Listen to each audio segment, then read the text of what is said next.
안녕하십니까. 반려동물의 건강상식을 쉽고 간략하게 알려줄 우리 동네 수의사 김동원입니다. 오늘의 주제는 혹, 종양, 악성 종양에 대해서 설명을 드리고자 합니다.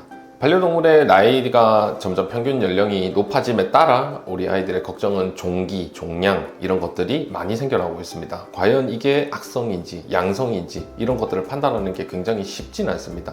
특히 보호자님들 또한 이런 부분이 생겼을 때 이거 종양 아니에요, 이거는 뭘까요? 라고 생각을 하시는 부분들이 많은데, 이거를 최대한 집에서 할 수 있는 부분들까지도 설명을 드리면서 왜 병원에서 검사를 한 번이라도 받아야 하는지도 설명을 한번 드리겠습니다.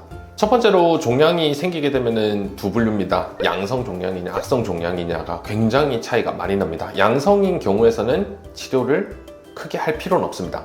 단 조건이 있습니다.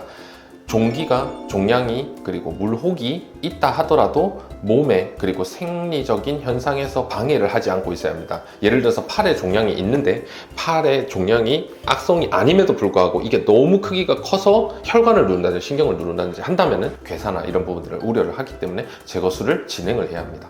또한 종기가 많이 생기는데 너무나도 다발성으로 많이 생기게 되면서 피부염이나 이런 것들이 같이 병행을 하게 된다면 어느 정도는 제거술을 해주는 것도 도움이 됩니다.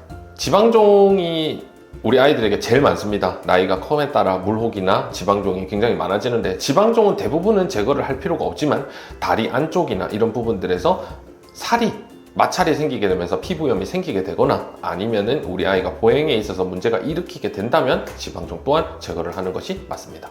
제일 중요하고 제일 보호자님들이 걱정하시는 것은 악성 종양입니다. 악성 종양의 기본적인 양성 종양과의 차이는 전이성에 대한 여부입니다. 전이가 있다는 것 자체가 이 종양이 한 군데 국한되는 것이 아니라 다른 장기 그리고 기관 이런 곳에 다 퍼질 수 있고, 이로 인해서 우리 정상적인 기능들을 다 무너뜨리게 만들면서 숙주를 다 사망하게 만들 수 있다는 것이 큰 문제입니다. 악성 종양에서도 외부적으로 노출이 되는 아이들이 있고 내부적으로 장기에 먼저 전이가 되면서 표시가 안 나는 아이들이 있습니다.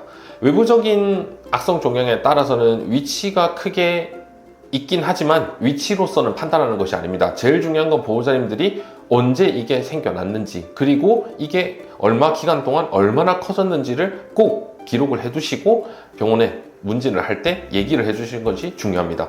통상적으로는 크기가 1년에 2배 이상이 났을 때는 악성 종양일 확률이 굉장히 높다고 판단합니다. 다만 이제 종기가 발견이 된다 하더라도 1년 동안 지켜보시는 분들이 없을 수도 있습니다.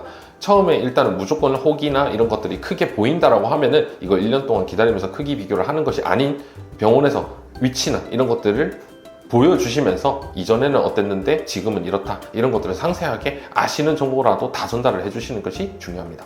외부적으로 노출되는 종양의 경우에서는 조직검사 방법을 통해서 악성인지 아닌지를 판단을 합니다.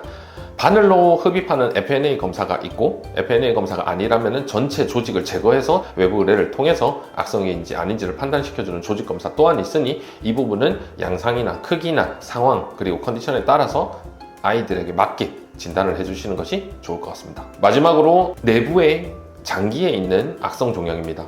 이것은 하나도 티가 나지 않습니다. 복강에 정말로 커지게 돼서 배가 빵빵해지지 않는 이상은 증상이 나타나지 않는 경우도 굉장히 많기 때문에 건강검진이 굉장히 필수적으로 요구가 됩니다. 어떤 아이들은 엑스레이에서 표현이 되지 않았다가 초음파상에서 미약하게 약하게 확인이 되면서 CT를 찍고 이렇게 악성 종양이 진단된 경우도 있기 때문에 건강검진, 엑스레이, 초음파를 포함해서 하는 것이 굉장히 중요합니다.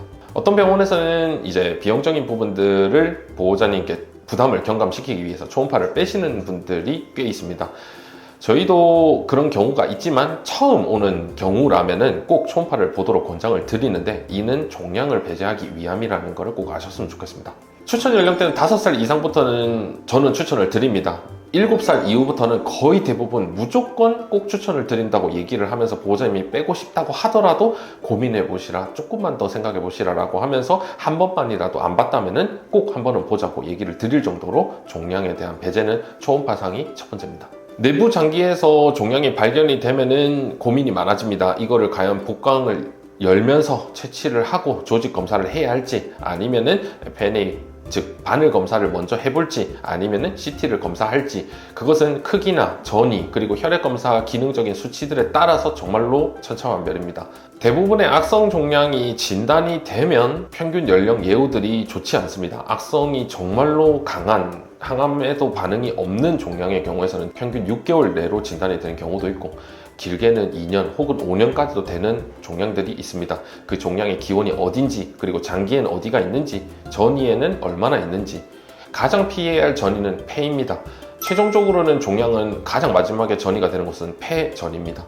폐전이는 진단되면 대부분의 경우에서는 한 달 혹은 길면 3달 내외로 사망을 할 수 있다는 예후가 매우 좋지 않는 양상을 보이기 때문에 폐전이는 굉장히 중요하다고 보고 있습니다.